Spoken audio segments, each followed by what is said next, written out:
Hello, my friends. Welcome to the Back to Me podcast. This is Heather. And I love all of my celebrity coaches that I get to chat with. But this week, I was super excited to be interviewing my own coach, the one and only Rod MacDonald. And he is just such a wealth of wisdom and knowledge and insight. And I hope you enjoy this interview. He's an amazing person. Don't forget to leave us some comments. We want to share this with the world. Take care. See you soon.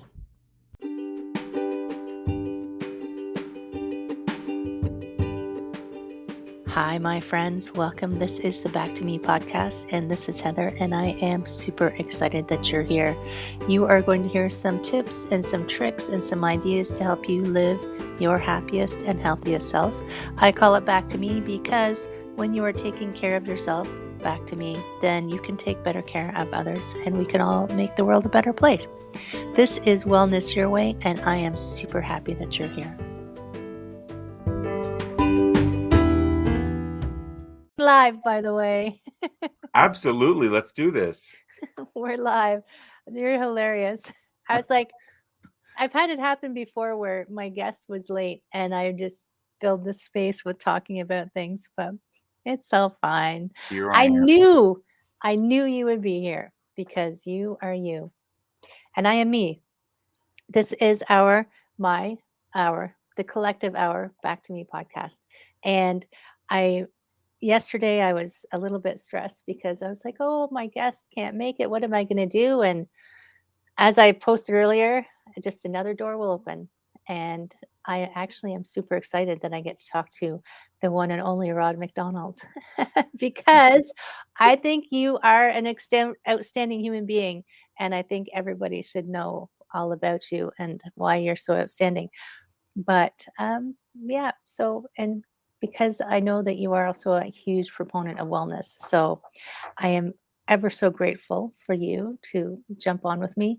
And I was telling people this morning in my class, not only is he amazing, but he's my coach, which makes him even more amazing. So Well, you're not supposed to make me cry in the first 4 minutes of the podcast. So. People don't usually, well, sometimes people do cry, but only because they're so happy, right? We make it sound like crying is bad. Crying's not necessarily bad. No, crying's good. Right? So release. So my friend, I didn't get to post a bio about you. So let's have, I know it's a long history. Sometimes mine can go on forever, but and and I've heard you introduce yourself before in courses. So give us a brief, Rod MacDonald.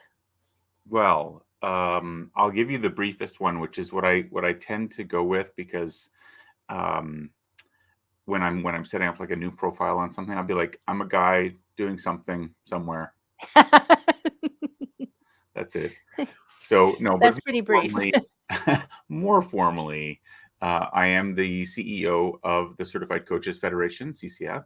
I have done a lot of different things over my life. I've been very blessed and very fortunate to be able to travel. I've been a speaker on stages across Canada, the United States, China, Australia, New Zealand.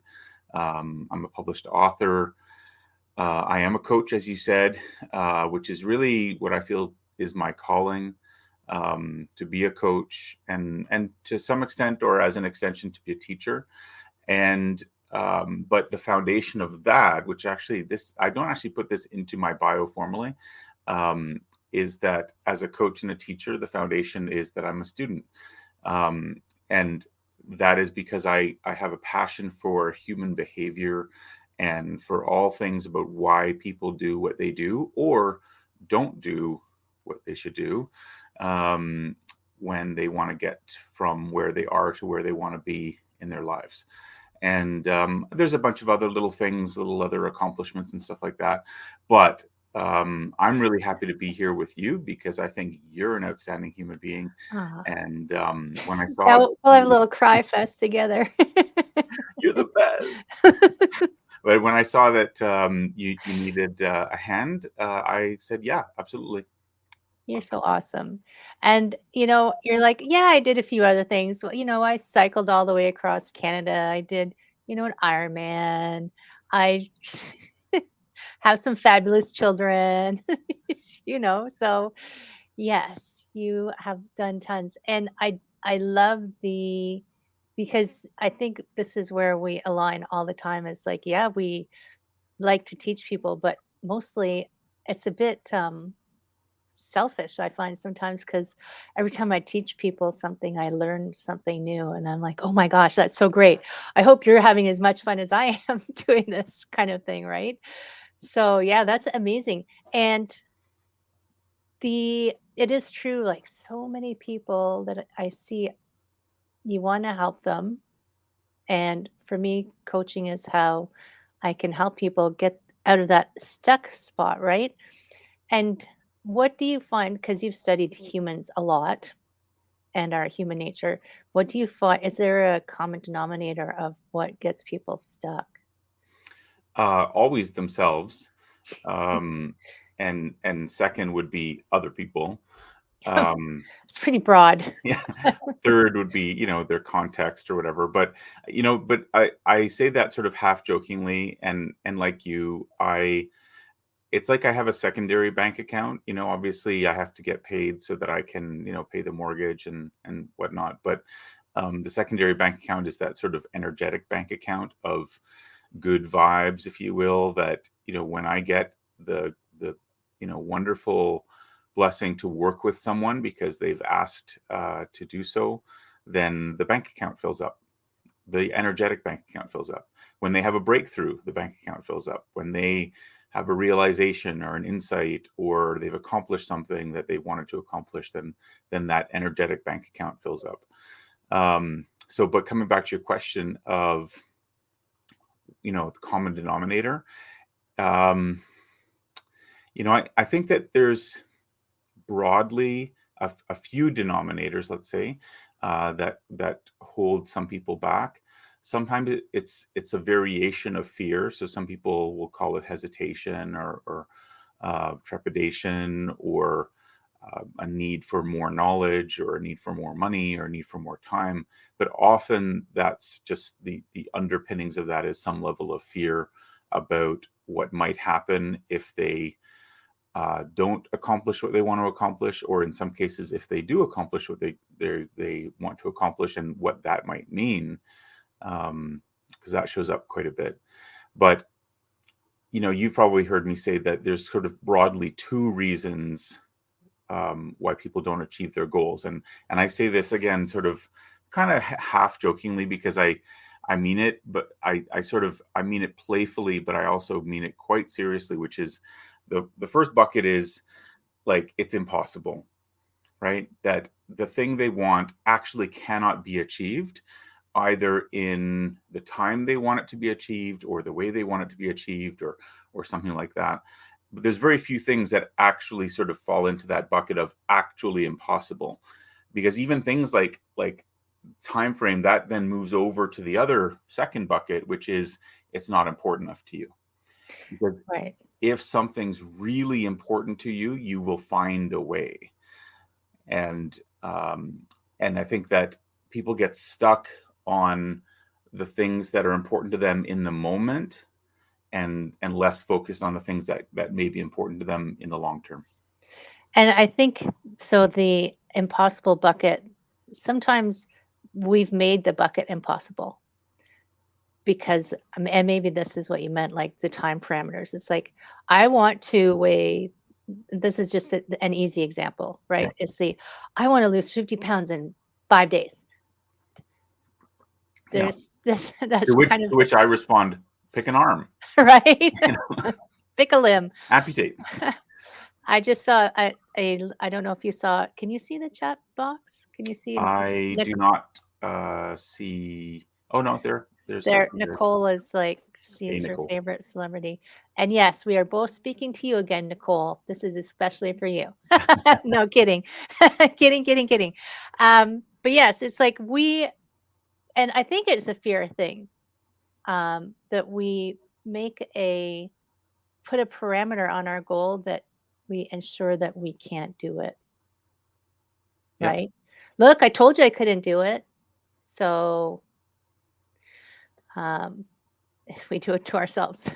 we're really good, and this is sort of the double-edged sword of being these basically cave people with 21st century prefrontal cortexes, that we're really good at strategizing and coming up with how to do things, but the cave person desires sabotage us all the time, whether that's somebody trying to lose weight and it's that emotional eating, or somebody who wants to make exercise a bigger part of their lives, and but they stay on the couch because something on Netflix is so engaging, and they feel like they're going to get a medal if it's like an Olympic event if they can finish a season in one sitting or something, right? Oh my gosh.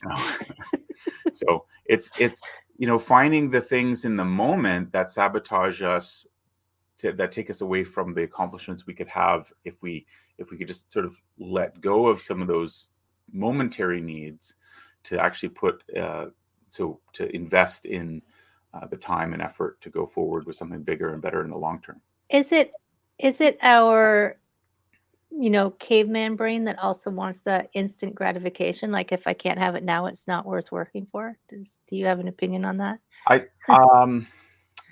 don't think that's the caveman brain. I think that's more the emotional brain, which is sort of has one foot in the caveman side and one foot in the modern side.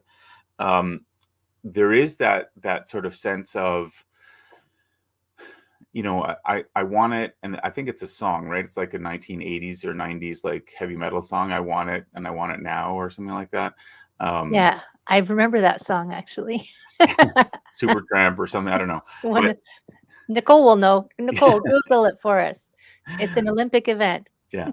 So, but we are emotional creatures, right? And so we want what we want, and we want it now, and we don't want to wait. And if it's too tough, then I guess I'll go and have the other thing that makes me feel better, and whatever that is. And for some people, that's food or drugs or alcohol or whatever other thing that may or may not rise to the level of an addiction, but it certainly fires us up in a certain way, and makes us feel good for a certain amount of time. Right. And what was in the other bucket? Now, So Queen. It was Queen. I want it all. Yeah, was I it? knew Nicole would know. Yes. Yeah, there she is. Yeah. What was in the other bucket? So it's either impossible, meaning like Impossible, it actually can't be achieved. Like if somebody said, at let's say at the age of 60, and they have osteoarthritis and osteoporosis, and they have all kinds of different conditions, and they said, yeah, I'm going to go win the gold medal in the 100-meter dash in the Olympics, right? Like that's probably as close to as impossible as you're going to get, because there are certain things that, while we might like to say, hey, you can do it, it's not realistic, right? Yeah. And so there are certain sports, activities, achievements that really are geared towards other people. But there is something called the Masters Games. And so maybe that 60-year-old with the osteoarthritis and osteoporosis can go and get a gold medal, maybe in their age group in the Masters Games, which is the biggest, I believe it's the biggest sporting event outside the Olympics. And they always follow the Olympics by a year or two in the same venues. They sort of, they ride the coattails, if you will, of the Olympics. So why reinvent the wheel? Yeah. So it's interesting. So I have this, and this came to me because I have the Post-it note just sitting right here from the mastermind that I did with Mike Chambers recently. And when you've probably heard him say this, it's like, and it has to do with that fear thing. Your ego only sees what it can lose, never what you can gain. Mm-hmm. So, and I've mentioned this before, I can't remember when, because I've been talking a lot online lately, but it's like we get stuck in that the devil we know versus the devil we don't know. I don't want to change something. What if I don't like where it goes? What if it proves that I do suck at something? What if the what ifs, or yeah, that's a different topic. That's something else. Well, I agree with that. And I think, I was talking to somebody just recently about this, about how, when you do something or you try something or you jump into something or you make an effort towards something, sometimes people are afraid of the failure, right? That they're going to be embarrassed, or they won't accomplish it, or whatever the case may be. But if we're able to, in a sense, sort of talk to ourselves and say, okay, it's not going to be failure. I'm just going to learn something. And almost at a fundamental level, we have to say, well, am I going to die because of this? Like if I try this, like if I start this business, if I go ask that person on a date, if I, go and try this new, yoga class or whatever, and am I going to die by doing those things? Okay, probably not, barring an asteroid like crashing Probably down not, at that moment. So I can let go of that level of fear, because some people get hijacked by that. It's the feeling, even though they wouldn't label it as I think I'm going to die. It's a fear that sort of is on that level for them, for some people, and then it's fear of the ego, the embarrassment, or the what they consider failure. And at that point, you can have that conversation with yourself around, is that realistic, or can I, and this is one of my favorite words, can I transmogrify that fear? Calvin and Hobbes. Exactly. Calvin Hobbes, my favorite cartoon ever. Can I transmogrify that fear? Because fear is just an emotion, right? Like, it's not a physical thing that you can weigh, that you can identify, but we feel it. Oh my gosh, it feels pretty real, doesn't Feels it? pretty real, right? But it's just a feeling. And so we can transmogrify fear into anticipation, maybe. We can transmogrify it into excitement, maybe. We can harness that energy, really. We can harness that energy to make a bigger effort. But we often, because most people don't have a good sense of themselves, self-awareness, they don't know how to do that. And we're not typically taught this as we grow up. And so we go by what feels good, or the avoidance of what might feel bad, without thinking through, using the prefrontal cortex and all that logic to then speak to that emotional part of ourselves. Say, well, I'm not going to die. I can change this into excitement and anticipation, and I'm just going to do it anyway. And the very simple version of that would be something like, as a kid, going up to the 3-meter or 10-meter diving board and just stepping off, right? Not trying to do a big, like, Olympic dive or whatever, but just that fear that our bodies say, this is scary, right? That feels real. But then they'll step off, and there might be a level of terror when they step off. But when they, hit the water and they come back up from the water, they're like, that was awesome. I didn't die. Yeah, I didn't die. And as long as they weren't hurt or whatever, or traumatized by it, then it's awesome. And they're like, I want to do it again. And so sometimes it's just that it's taking that step and believing, and having, in a sense, a non-religious type of faith, a faith in self, to say, I'm going to be okay, and I'm actually going to be better.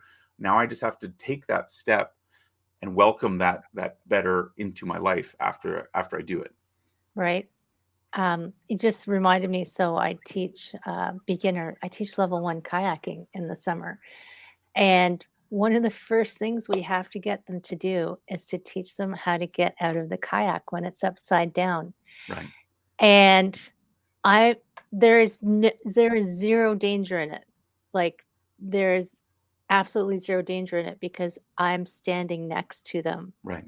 And even if they can't figure out how to get out, I'm there and I take them out.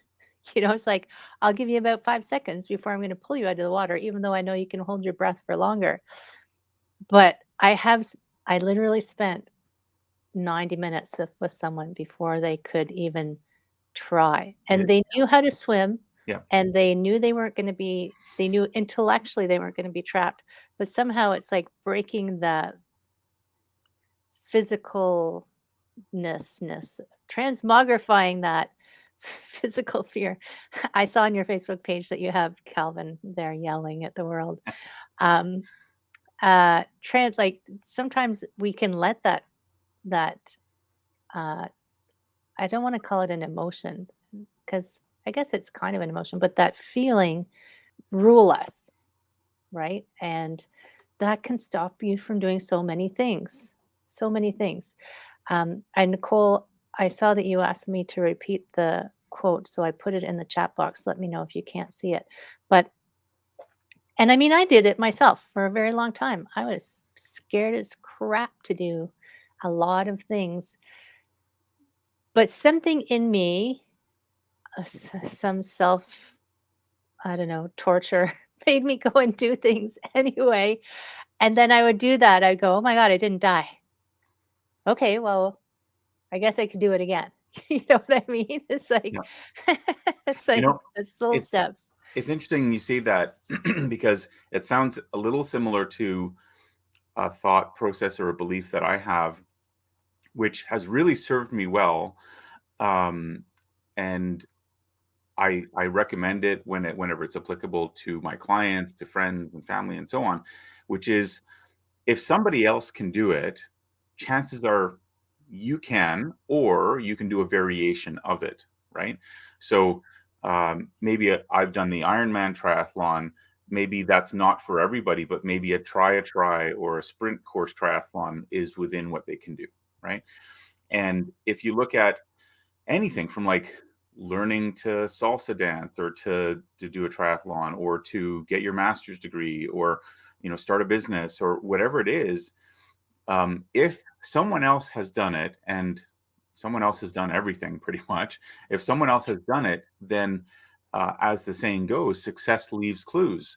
Just look at what they did, model that behavior, and chances are you're going to accomplish your version of the same thing. Something that came into my brain earlier and then just came back and left and then came back again, um, when we were talking is and I've said this to my clients. I mean, they wanna do something new, but they wanna be perfect at it the first time. And, I mean, I don't know anybody who perfects something the first time they do it. I mean, I'm still working on, it's like a continually going, "Oh, I could have done that better. I could have done that better." But we're so hard on ourselves. Like, I don't know where it came from that we expect ourselves to already know how to do something as soon as we decide to do it. Obviously, I have to be good at it and be the gold medal winner, Nicole. Nicole's going to win the gold.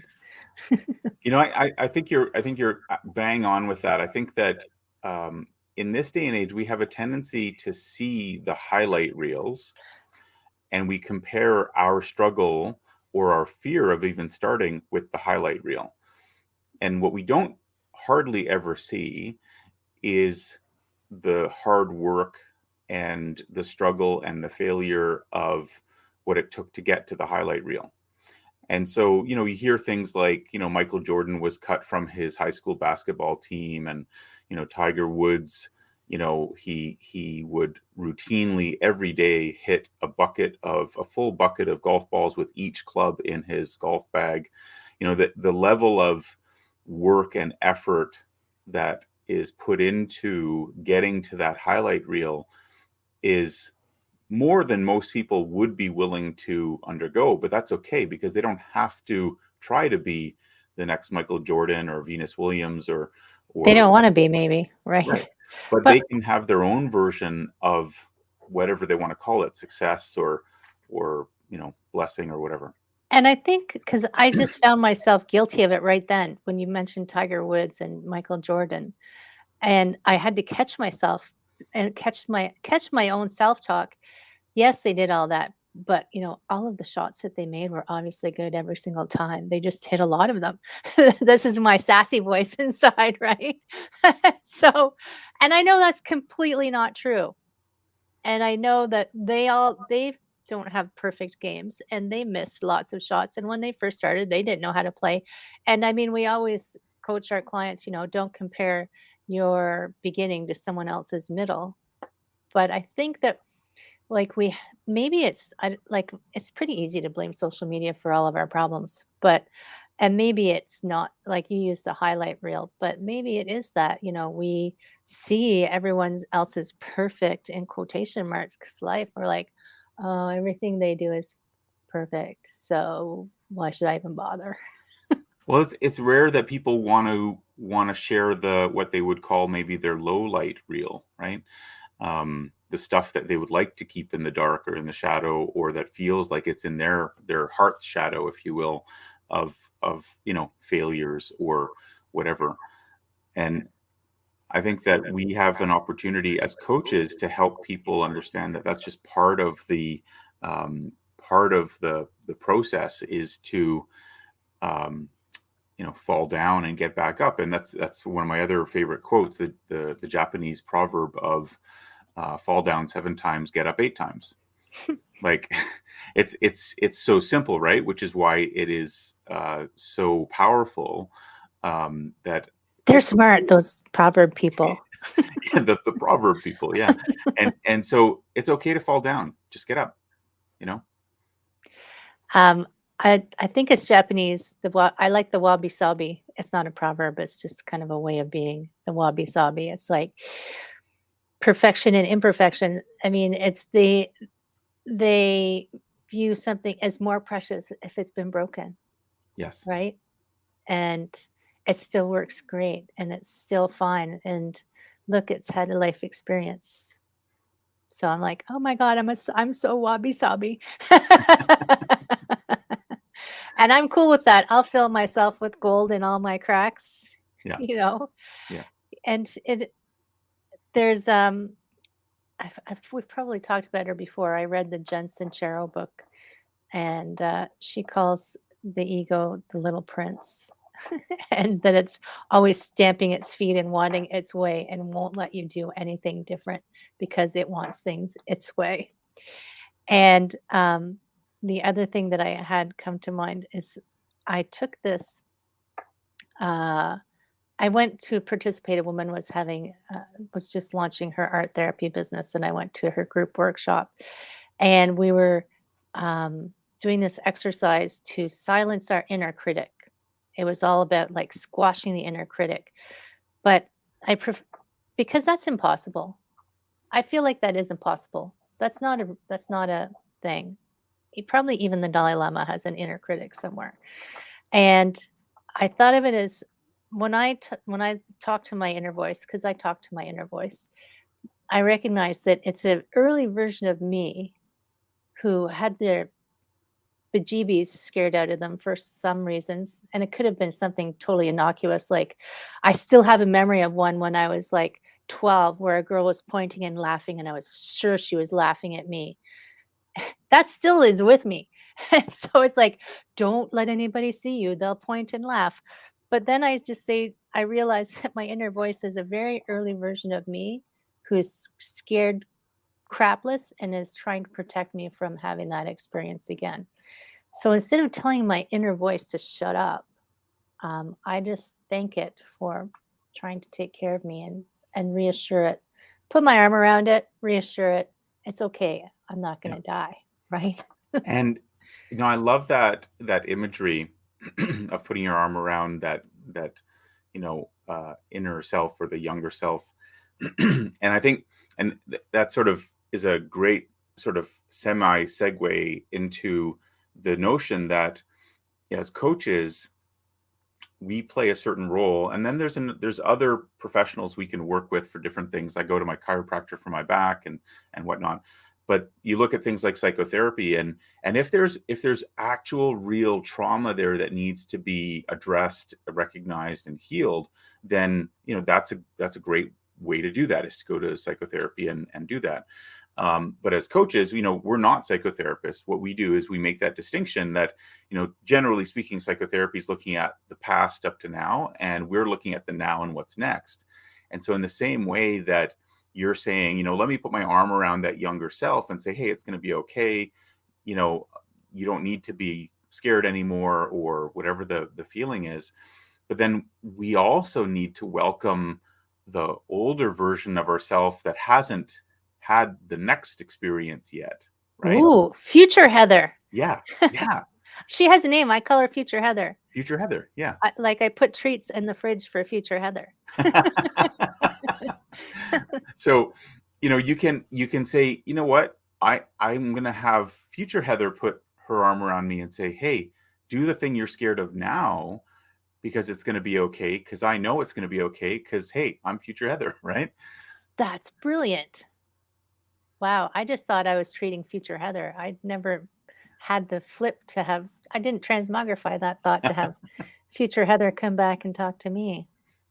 It's a very powerful thing. It's and I think we've either talked about this, I may have gone through this with you, is that to have that conversation, you can actually have a conversation with that future self.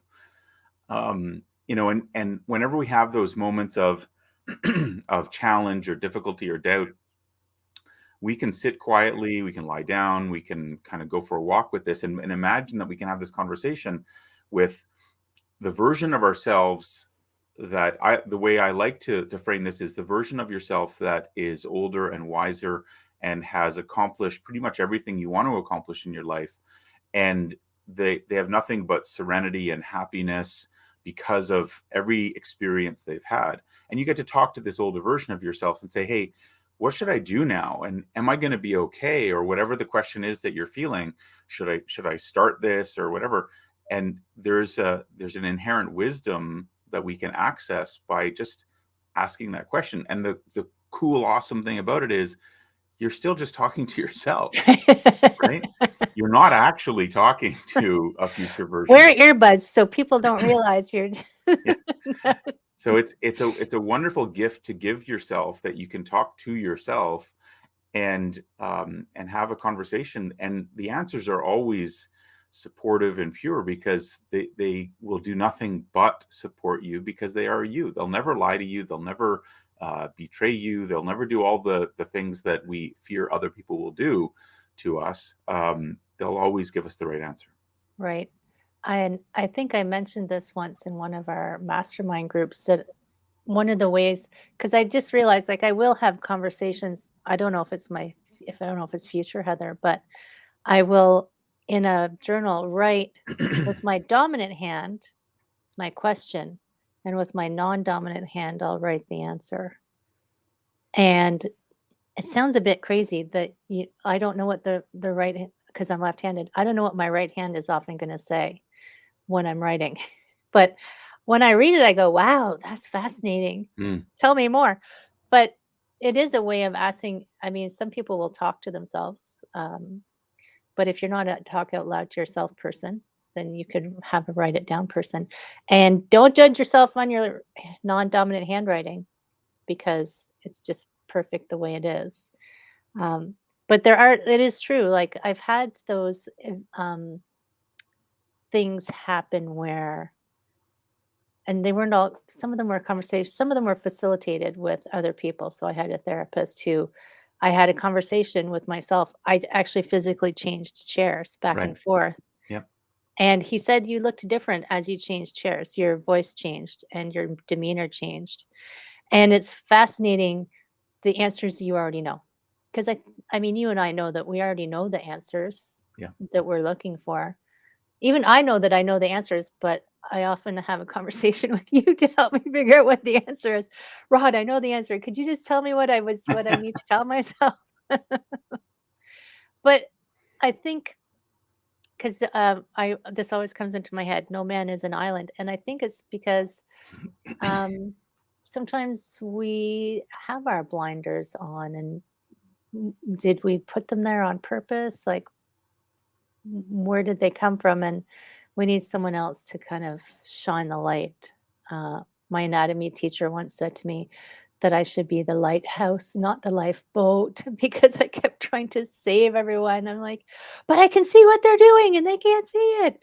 So helping shine people's lights, like turn on the lights for people, open the curtains, polish the window, whatever metaphor you want to use, is like one of the, we're filling our buckets by turning on the lights for other people.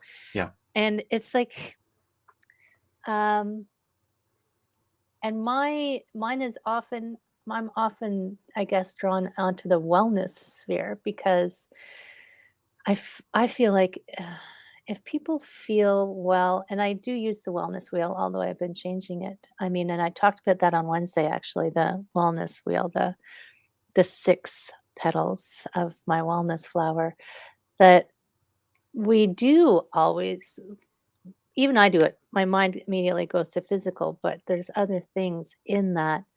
And sometimes we do just need someone to say, it doesn't matter if you can do an Ironman. How do you feel? When was the last time you went out with your friends? Because of all those different aspects of what you need.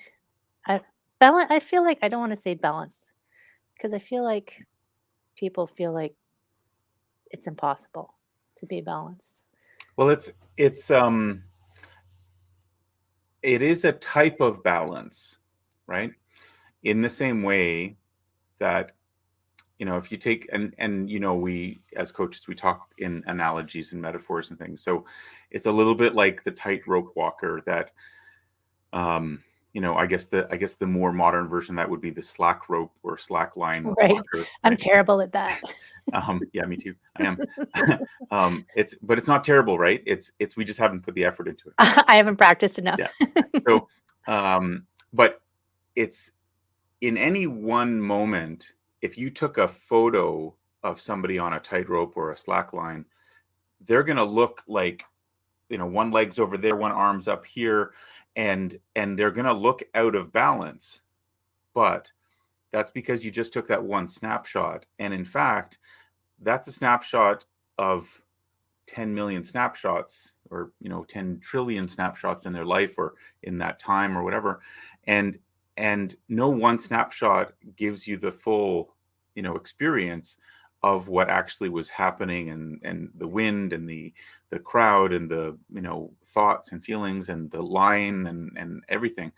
And so I think that we get scared of the snapshot of us being out of balance, because we think that's what people are going to see, is that we're out of balance. But it's us making our way across the line.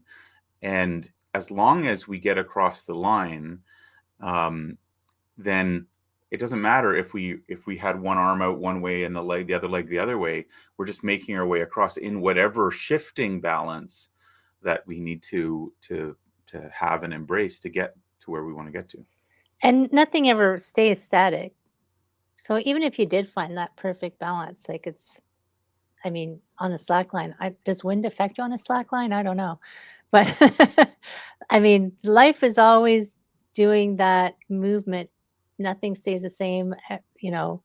People, events, weather. I had my group coaching on Tuesday night with my group of ladies, and all of them were saying they were feeling better. I'm like, I wonder if part of it is because it's the light.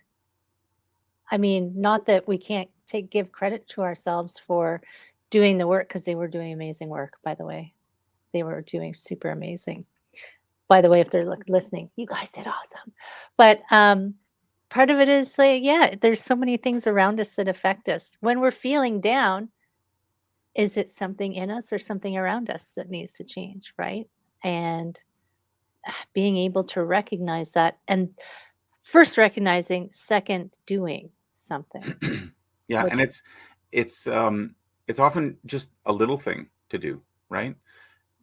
And we sometimes get scared by the immensity, what we believe to be the immensity of the thing that we want to do, need to do, think other people want us to do. And really, it's just one thing. It's that first, put the feet out of the bed, and then it's like whatever the next thing is, right?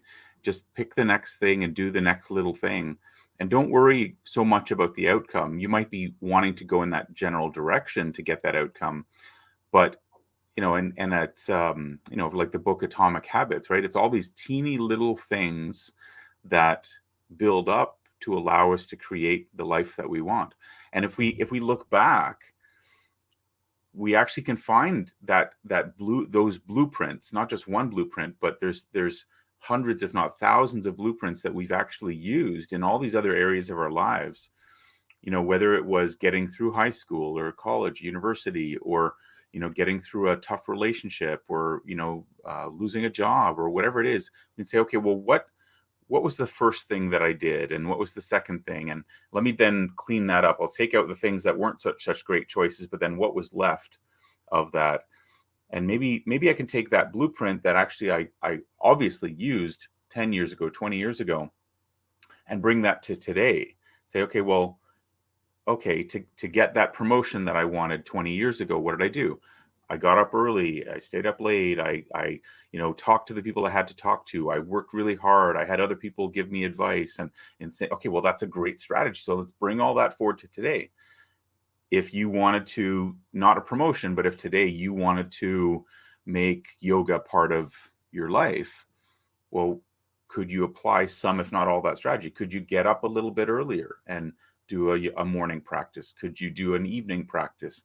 Could you talk to people about how they got into yoga and apply the same strategy to this new thing? You almost certainly would achieve it, but we tend to forget all those successes because we're in the state of, oh, I'm probably going to suck, or I'm probably going to hurt myself, or And a whatever. lot of times we never actually celebrated that we did something amazing Yeah. Yeah. because we don't recognize our amazingness. Yeah. I, And we want to move on to the next thing. yeah, it's like, I'm done. Okay, what's next? No, and then if people try to congratulate you, no, that was before and that was nothing.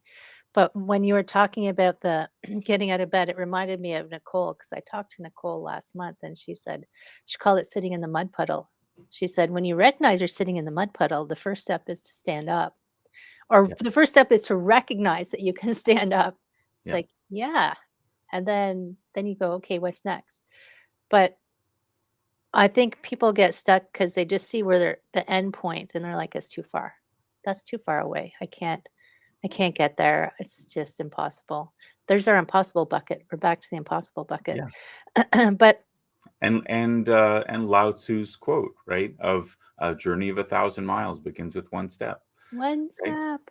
I mean, if it worked hundreds, or I guess it would be hundreds of years ago, like, still works now, right? We're still the same as we were 100 years ago, Yeah. apparently. We just have better technology to Yeah. be the same as we were. And oh my God, something just flew in and out. Did you see it go?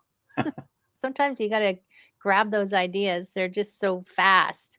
Um, Journey of 1,000 steps, blah, blah, blah. No, it's gone. It's about getting started, right? Figuring Yes. out what's the first thing that I can do. What's an easy thing? What's a simple thing, a little thing that I can do, and not judge.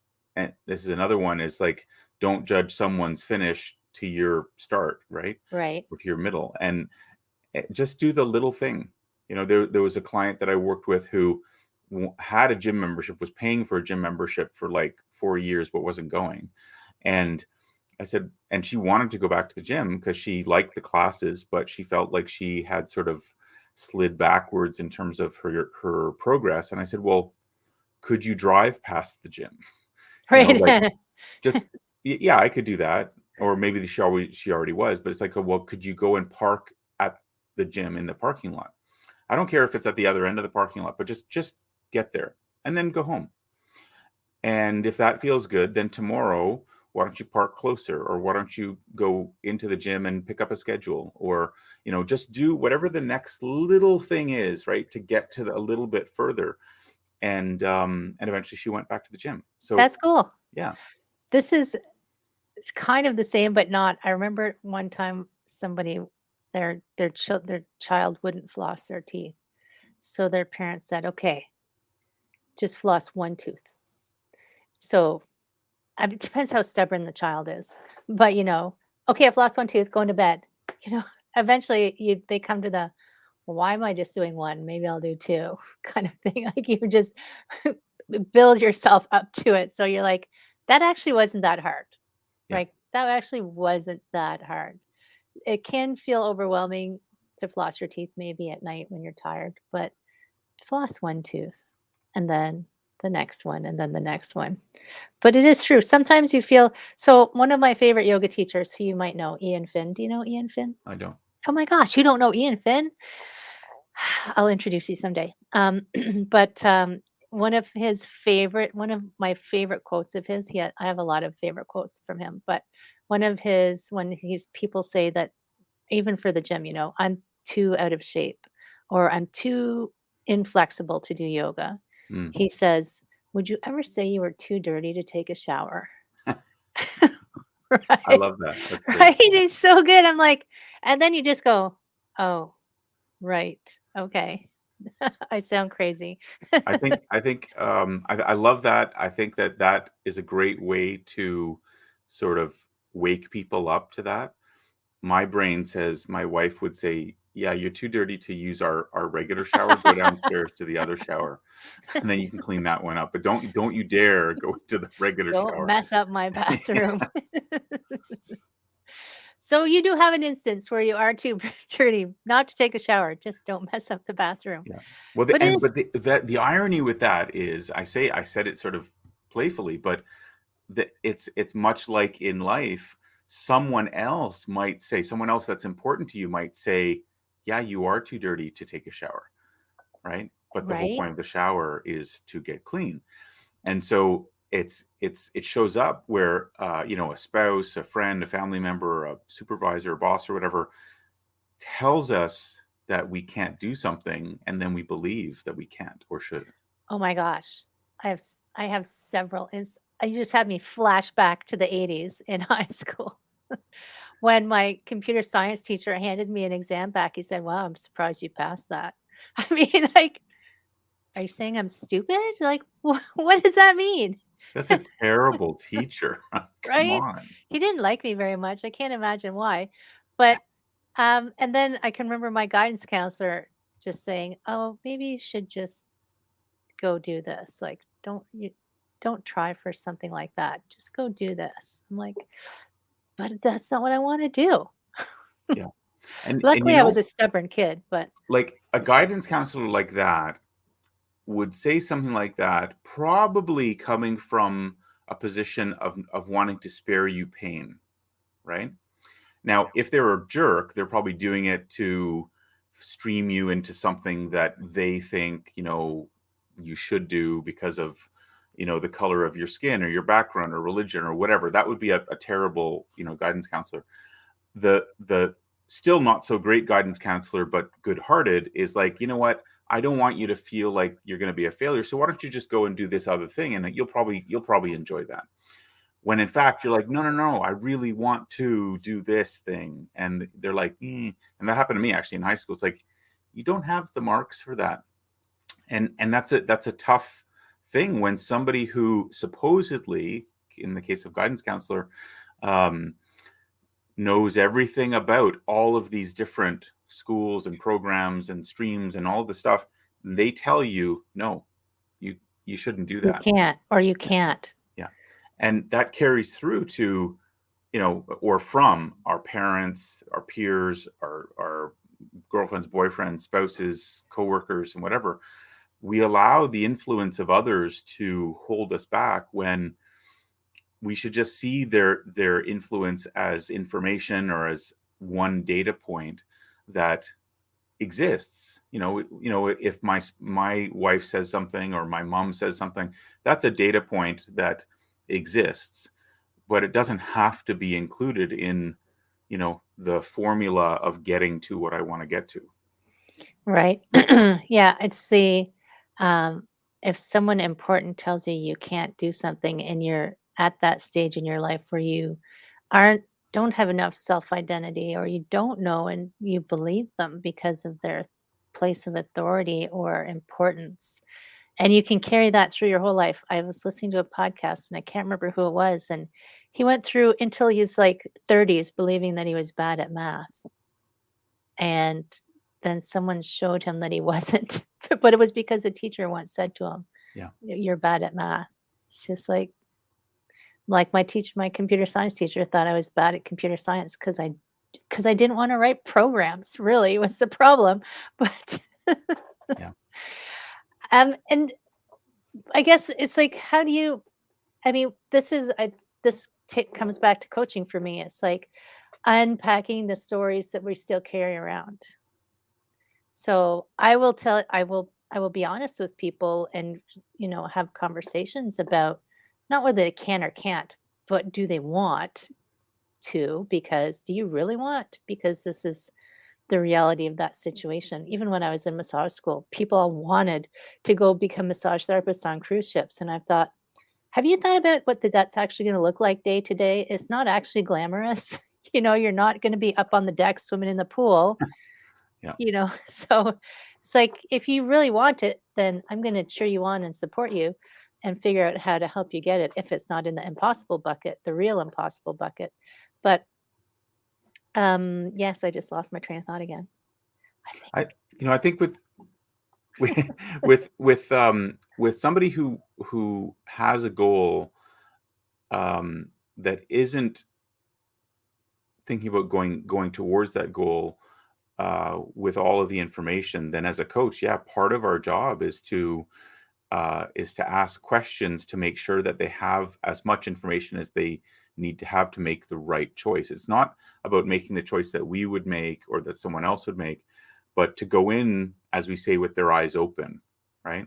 yeah, Because just like that with the massage therapist who wants to go work on a cruise ship, what they're moving forward with, it's almost like they have glasses, and on the inside of the lenses you have the picture that they're focused on, which is the glamorous, the beautiful sunsets and the excursions and the playing in the they've got the whatever. travel brochure. Yeah, yeah, exactly. And they're not actually imagining the full reality of it, because maybe they will get those sunsets and whatever else, and on I'm the sure jet it's not ski. all bad, but But you're not like on you said, vacation. with well, no, it's not, and it shouldn't be, because you're talking about going and doing something for work, right? So it's not a vacation. But you're probably going to be like 8 decks below or whatever, and not seeing natural light most of the time, and Right.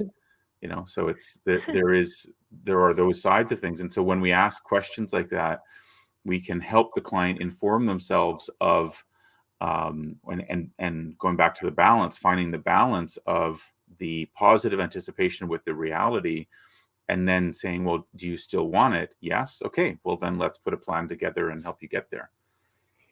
Yeah, so I was just thinking about, my philosophy of coaching is, how can I best support you to help you get what will create your happiest, healthiest life? And that's kind of a really brief version, but I was, because I know what yours is, but I want you to tell people what your philosophy of coaching is, because then I'm going to post for people who think coaching is the most amazing thing in the world, I'm going to post a link for them to go take your intro to coaching webinar. Awesome. Everybody should take it.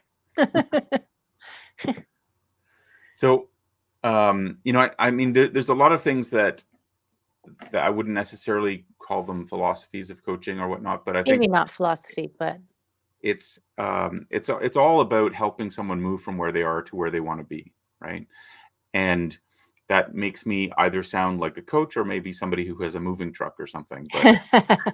But it's and you can wrap that analogy back into it. It's like, well, why would somebody need a moving truck? Because they want to go from somewhere that they are moving away from to somewhere they want to move towards.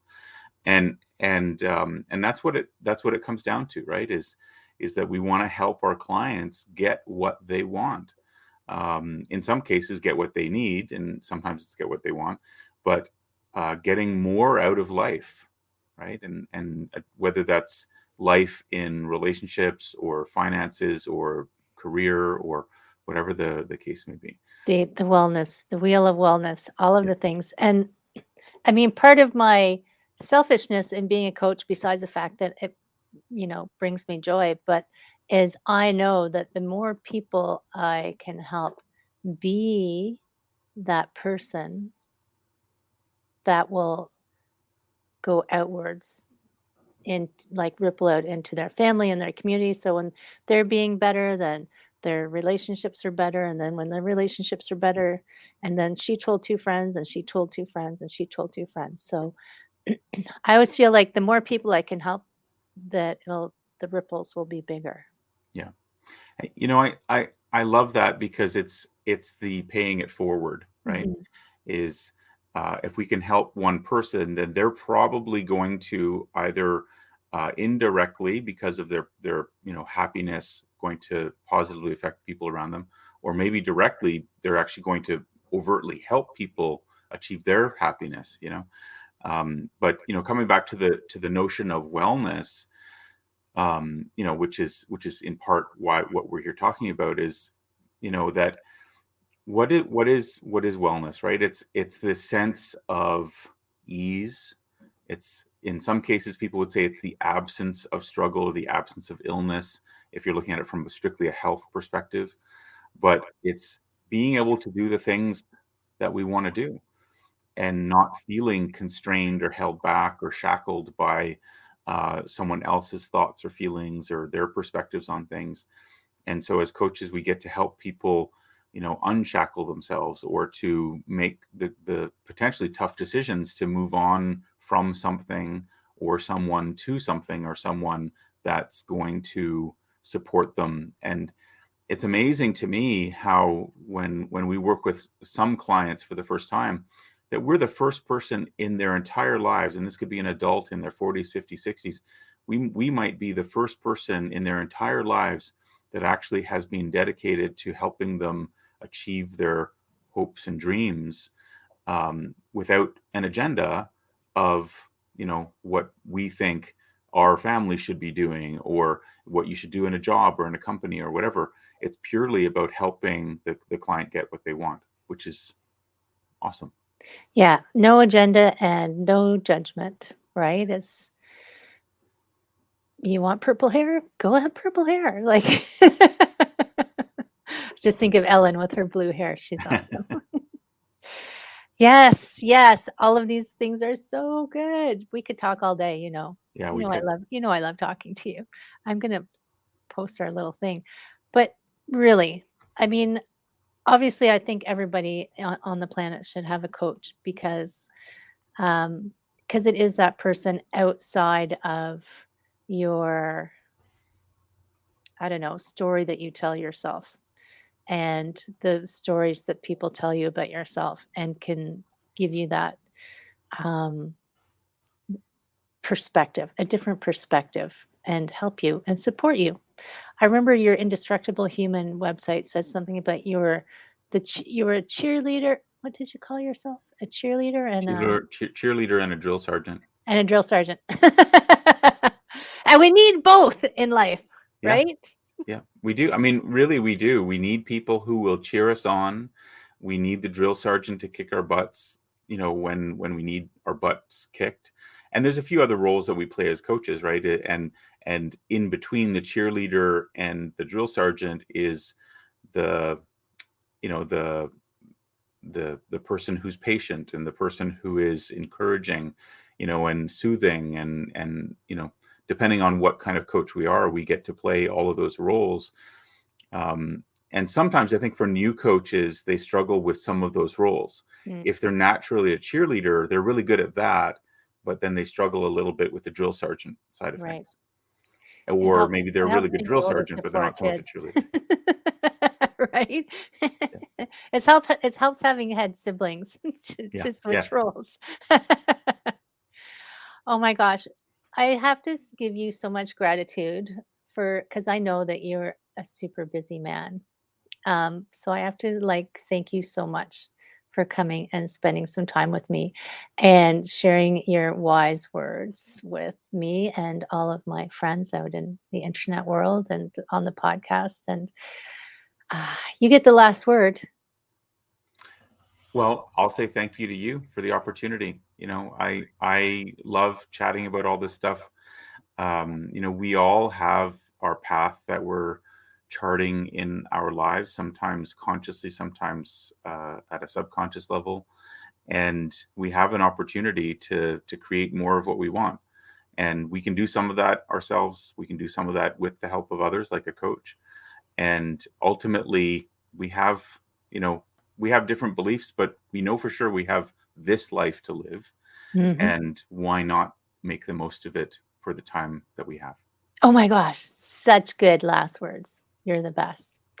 Thank you. Thank you so much, Rod. You're very welcome. I will talk to you again soon. Okay. Take Thanks, Helen. care. Okay. Bye. Bye.